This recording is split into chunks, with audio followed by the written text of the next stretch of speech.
Assalamualaikum warahmatullahi wabarakatuh. Pendengar Radio Silaturahim serta pemirsa Rasil TV dimanapun berada, alhamdulillah pada kesempatan ini Allah Subhanahu wa Ta'ala masih memberikan kesempatan memberikan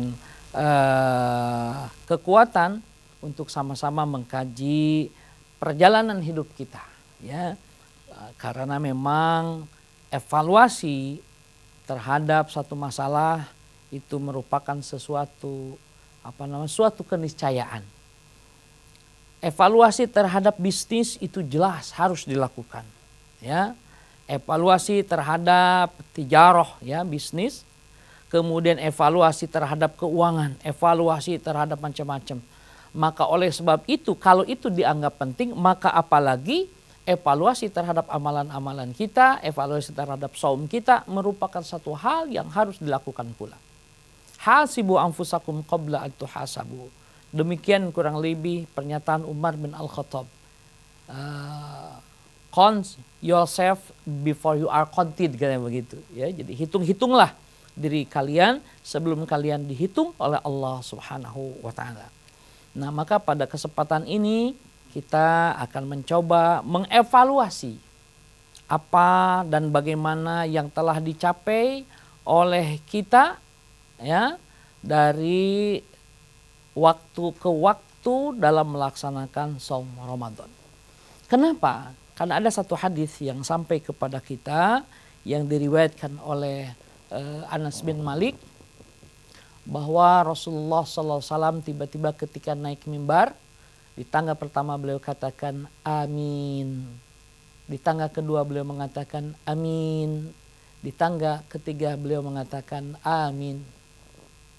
Faqalu, jadi setelah Rasulullah SAW menyelesaikan tausiahnya, khutbahnya, atau taujihnya, arahannya, faqalu, maka para sahabat bertanya, ala ma aminta ya Rasulullah, mengaminkan apa engkau tadi wahai utusan Allah?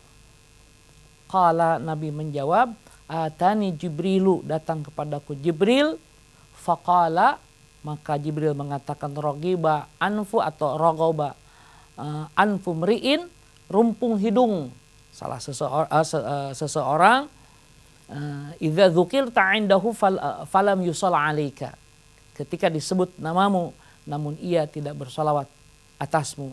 Qul, katakan olehmu ya Muhammad, amin. Maka fakultu, aku katakan, kata Rasulullah, amin. Ini yang pertama. Tsumma qala, kemudian Jibril mengatakan kembali, ragaba anfu mri'in, rumpung hidung salah seorang.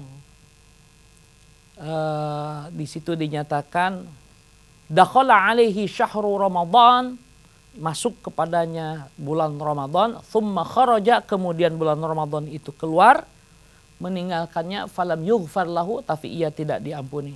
Qul, katakan olehmu ya Muhammad, amin. Faqultu amin, maka aku katakan amin. Ini yang kedua. Asal yang ketiga, tsumma qala, kemudian Jibril mengatakan lagi, ragaba anfu mri'in, rumpung hidungnya salah seorang di antara kalian.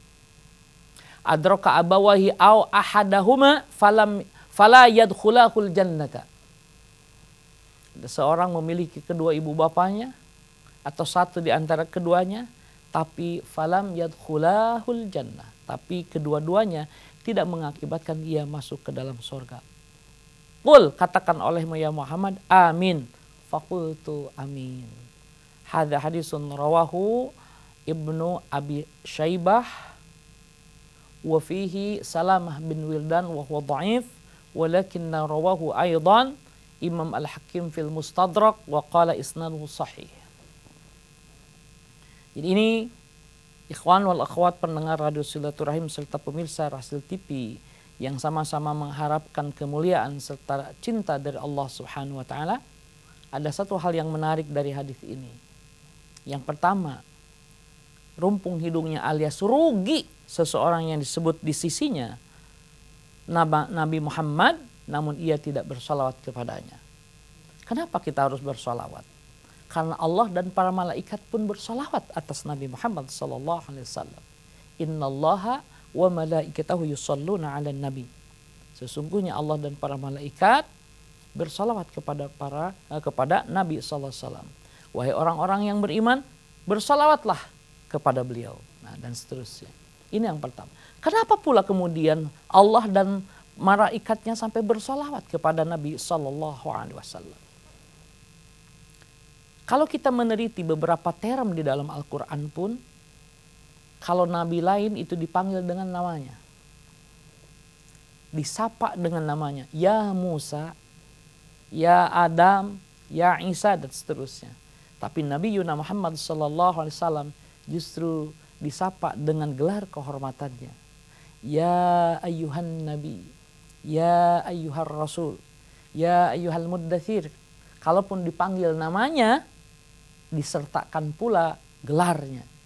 Muhammadur Rasulullah walladzina ma'ahu asyidda'u 'alal kuffari ruhamau bainahum, dan seterusnya.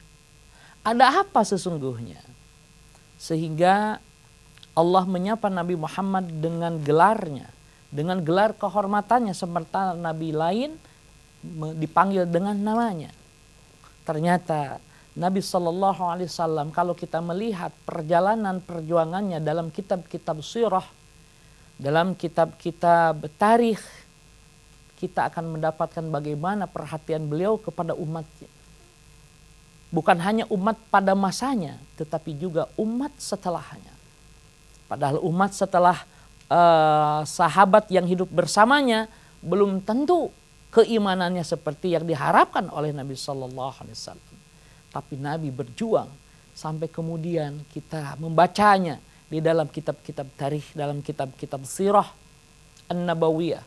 Bagaimana sampai Nabi Yuna Muhammad sallallahu alaihi wasallam giginya rontok karena memperjuangkan risalah yang dibawa oleh Nabi, risalah yang diturunkan dari Allah Subhanahu wa taala untuk kebaikan kita. Bagaimana penolakan beliau untuk mendoakan keburukan kepada umatnya. Ketika malaikat menawarkan agar Nabi Muhammad SAW memohon kepada Allah untuk menurunkan azab kepada umatnya. Walakinna madza qala, tetapi apa yang dikatakan oleh Nabi kita? La, tidak, kata Rasul. Innahum la ya'lamun, sesungguhnya mereka tidak mengetahui. Kemudian beliau katakan, aku berharap kepada Allah Subhanahu wa taala lahir dari mereka, dari sulbi-sulbi mereka, orang-orang yang mengibadahi Allah Subhanahu wa taala.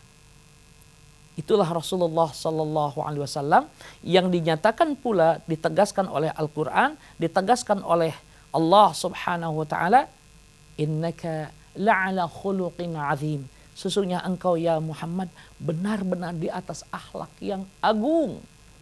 Itulah rupanya kenapa kemudian ayat mengatakan, di ayat lain dikatakan Allah dan para malaikat pun bersolawat kepadanya karena beliau memiliki akhlak yang agung, khuluqun azim, akhlak yang mulia yang begitu agung.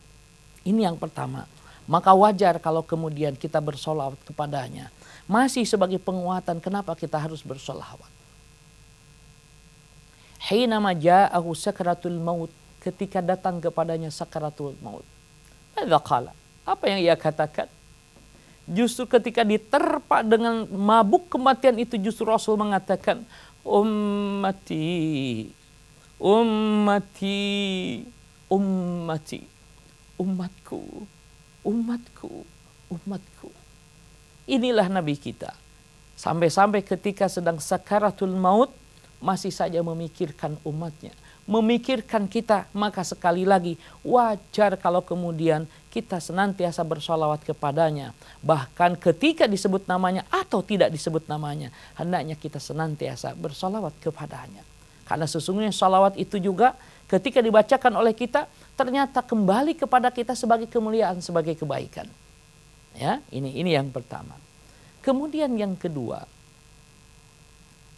rumpung hidung salah seorang di antaramu, atau rugilah seseorang yang masuk kepadanya syahrul Ramadan, thumma kharaja, kemudian Ramadan meninggalkan kita, atau kita meninggalkan Ramadan. Ya, sebenarnya dalam teks hadis itu adalah thumma kharaja, kemudian Ramadan itu keluar. Maksudnya Ramadan meninggalkan kita atau kita bisa jadi meninggalkan Ramadan. Falam yughfar lahu, tetapi orang tersebut tidak diampuni oleh Allah Subhanahu wa taala. Kenapa tidak diampuni? Bukankah Ramadan ini adalah pekan raya akhirat yang sangat menguntungkan? Dan ternyata bukan hanya pekan raya akhirat, bahkan oleh orang-orang yang mengerti bisnis dijadikan satu momen yang begitu berharga, dan ternyata betul terbukti. Untuk beras saja itu paling tidak berapa juta ton, bahkan miliar ton untuk umat Islam itu untuk zakat fitrah kalau beras. Belum nanti makanan pokok yang lain. Jadi oleh sebab itu muslim yang mengerti kemudian mencoba menawarkan satu solusi, dan ini juga sangat bermanfaat bagi umat, ya. Ini adalah kesempatan dari sisi bisnis tentunya, ya. Bisa dijadikan satu keuntungan yang bisa diraih. Begitu juga sesungguhnya bagi para pedagang akhirat. Mereka bisa berjualan di bulan ini dengan sangat menguntungkan. Amalan kebaikan yang biasa atau sunnah akan dinilai senilai dengan amalan wajib di bulan lain. Adapun amalan wajib dikali lipat sampai 70 atau sampai Allah menghendaki berapa Allah kehendaki. Ya, bighairi hisab, tanpa hitung-hitung lagi kadang, ya. Nah, ini Masya Allah. Tapi kemudian hadis ini menjelaskan justru masih ada orang yang tidak diampuni oleh Allah. Kita berlindung kepada Allah dari dimasukkannya ke dalam golongan yang kedua ini. Mudah-mudahan saum Ramadan yang masih 1 atau 2 hari lagi ini kita mampu meningkatkannya, mengisinya dengan amalan-amalan yang mengantarkan atau mendatangkan ampunan Allah Subhanahu wa taala. Imma dengan tadarus, baik dengan tadarus Al-Quran maupun dengan zikir, dengan istighfar maupun yang lainnya, serta kebaikan-kebaikan yang mulia lainnya. Sehingga ketika Ramadan pergi atau kita meninggalkan Ramadan karena harus menjumpai Allah Subhanahu wa taala, kita telah diampuni oleh Allah Subhanahu wa taala. Ini yang kedua. Nah, namun saya ingin tambahkan, kenapa bisa terjadi seperti itu? Ada juga yang sering saya tidak bosan mengemukakannya adalah penelitian Imam Al-Ghazali. Bagi orang-orang yang tingkatannya khususil khawas, bagi mereka bukan hanya meninggalkan makan dan minum, bukan hanya meninggalkan hubungan suami istri, bukan hanya mengarahkan panca inderanya dalam rangka taat kepada Allah Subhanahu wa taala, tapi juga dia berusaha untuk mengevaluasi jangan-jangan amanah yang Allah berikan kepadanya berupa saum Ramadan ini tidak ia jaga, sehingga saum Ramadannya cacat, sehingga kalau sudah cacat maka bisa jadi Allah tidak mau menerimanya. Sebagaimana pernyataan satu hadis, man lam yada' qaula zuri wal amala bihi falaysa lillahi hajatun fi ayyada'a ta'amahu wa syarabahu. Atau di hadis lain yang sering dikemukakan adalah rubba sha'imin laisa lahu min shiyamihi illa al-ju'a wal 'atash. Berapa banyak orang yang berpuasa tapi ia tidak mendapatkan pahala dari puasanya itu kecuali lapar dan dahaga saja. Maka oleh sebab itu mari kita sama-sama jaga saum Ramadan yang tinggal beberapa hari ini dengan kesungguhan, dengan menghindari hal-hal yang maksiat, menemani tamu kita yang agung ini, menyantuni tamu agung ini dengan membaca Al-Quran, dengan tadarus Al-Quran, dengan kebaikan-kebaikan yang diajarkan, yang disunahkan, yang diperintahkan oleh Allah Subhanahu wa taala, dan menjauhi hal-hal yang dilarang olehnya. Ini yang kedua. Amma tsalitsah, adapun yang ketiga, disebutkan ada orang yang memiliki kedua ibu bapanya atau satu di antara keduanya. Namun ia, maksudnya ibu bapaknya maupun ibu atau bapaknya, tidak menjadikannya dia masuk ke dalam sorga. Maksudnya adalah bukan diwajibkan seorang ibu, seorang bapak memaksakan anaknya masuk ke dalam sorga, sehingga yang aktif ibu bapaknya. Tapi yang dimaksud dalam hadis ini adalah yang menjadi aktif adalah kita, adalah seseorang tadi yang dimaksud. Ketika kita masih memiliki ibu dan bapak atau orang tua satu di antara keduanya, maka hendaknya kita berbakti kepadanya, benar-benar mengabdi kepadanya, sebagaimana dijelaskan di dalam surat An-Nisa ayat 36. Wa'budullaha wa la tusyriku bihi syai'a wa bil walidaini ihsana. Dalam surat Al-Isra ayat 23 dijelaskan wa qadha rabbuka alla ta'budu illa iyyahu wa bil walidaini ihsana. Ini Masya Allah, jelas sekali bagaimana perintah berbuat baik kepada ibu bapak kita, bahkan disejajarkan dengan tauhid. Wa'budullaha, disejajarkan dengan tauhid. Wa'budullaha wa la tusyriku bihi syai'a, dan janganlah engkau mensyirikatkannya dengan sesuatu pun. Kemudian setelah disejajarkan dengan tauhid ini, disejajarkan dengan perintah untuk menjauhi syirik ini, baru wabil walidaini ihsana. Jadi berbuat baik, perintah berbuat baik untuk orang tua ini disejajarkan dengan tauhid dan menjauhkan syirik. Maka wajar kalau kemudian orang-orang yang berilmu mereka bertikai, bahkan sampai ke pengadilan, bagaimana mereka bisa mendapatkan hak asuh orang tuanya. Ya, kalau di kita kebanyakan itu menjadikan orang tua kita dititipkan di panti jompo, tapi justru mereka orang-orang yang mengerti, yang tahu tentang al-Islam, mereka berebut agar mereka mampu mendapatkan hak asuh, hak penyantunan, hak pengabdian kepada ibu bapaknya secara langsung yang sudah renta itu. Ini sehingga ada seorang qadhi di zaman tabi'in kalau tidak salah. Ketika ibunya meninggal dunia, fabaka, dia menangis. Menangis dia. Bukan ia tidak menerima takdir yang Allah berikan. Kemudian orang sahabatnya bertanya, lima tabki ya fulan, mengapa engkau menangis? Qala, dia menjawab, lima la abki. Bagaimana aku tidak menangis? Wahuwa, padahal ibuku itu adalah babun min abwabil jannah, adalah satu pintu dari sekian banyak pintu sorga yang Allah sediakan kepadaku. Sementara sekarang pintu itu telah ditutup. Sementara pintu itu telah diambilnya. Ini ikhwan wal akhwat, pendengar Radio Silaturahim serta pemirsa Rasil TV dimanapun berada. Mari kita evaluasi betul-betul. Mari kita isi yang masih tersisa ini. Ini nasihat bukan hanya ditujukan kepada para pendengar dan pemirsa, tapi sudah barang tentu ditujukan kepada yang menyampaikannya. Mudah-mudahan kita termasuk orang-orang yang senantiasa memanfaatkan saum Ramadan, memanfaatkan Ramadan ini menjadi satu kesempatan yang benar-benar kita lakukan sehingga kita mendapatkan ridho Allah, mendapatkan ampunan dari Allah Subhanahu wa taala.